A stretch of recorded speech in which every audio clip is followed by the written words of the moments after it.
Has emerged as one of the key allies to Ukraine as it continues to fight off the Russian offensive. And the latest, White House officials have said that the U.S. is looking to provide Ukraine with advanced anti-ship missiles. This with an aim to fight off the Russian blockade in the Black Sea. But there is one hiccup. Washington officials fear that if Kyiv is successful in sinking a Russian ship, then that would end up intensifying the conflict. The White House is considering arming Ukraine with two warships. One is Boeing's Harpoon and the other is Kongsberg. The US's reported shipment is in response to Ukraine's request for more advanced weapons that could push Moscow's ships from the Black Sea and allow the shipments of grain and other agricultural produce. Ukraine does not have any such advanced American capability weapons in its artillery. Russia has responded to U.S. plan of further arming Ukraine. Quoting Kremlin spokesperson Dmitry Peskov, Moscow's state media said that the Russian army keeps a close watch on such weapons supplies and takes preventive measures.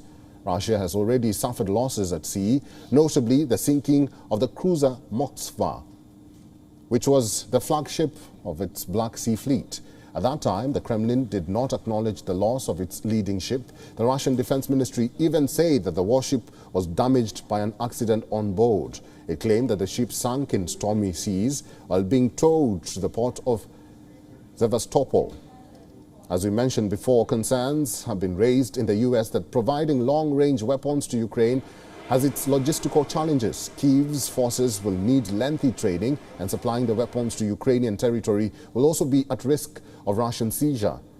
On top of that, there is a possibility that Moscow will view advanced shipments as an escalation to US's involvement in the conflict. American officials say that some countries in Europe are willing to send the Harpoons to Ukraine, but they are hesitant in doing so. The question at the center is who will go first and who will face the possible Russian backlash. Without giving out names, a U.S. official has said, quote-unquote, one well-stocked country is considering being the first in supplying the Harpoons. Meanwhile, Washington is also trying to chart out a plan for Kyiv to receive the naval strike missile from one of its European allies. The naval strike missile, also called the NSM, can be launched from Ukrainian coast.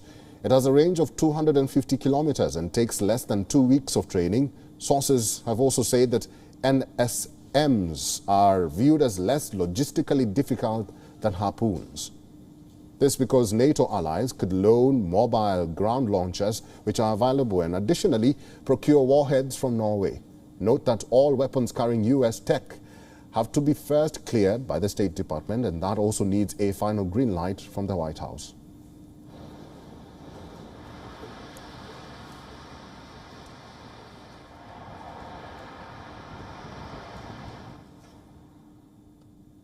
WION is now available in your country. Download the app now and get all the news on the move.